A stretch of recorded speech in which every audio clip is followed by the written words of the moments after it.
मराठी प्रश्न आहे की मध्यंतरी मराठीचा हिंदी आणि मराठी वादाचा मुद्दा गाजला होता.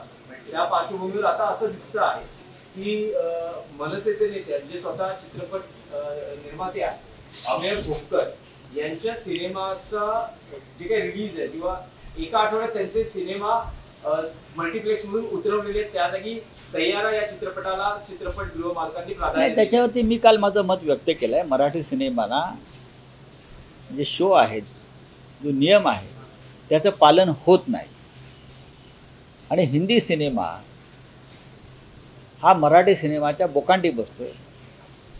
मराठी निर्मातेसुद्धा गुंतवणूक करतात, मराठी कलाकारसुद्धा त्या चित्रपटासाठी प्रचंड मेहनत करतात.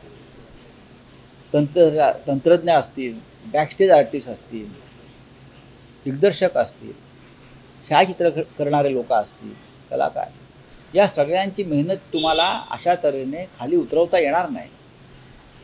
सरकार जर मराठीच्या बाबतीत खरोखर प्रेमी असेल तर त्यांनी अशा प्रकारची कृत्य होऊ देऊ नये.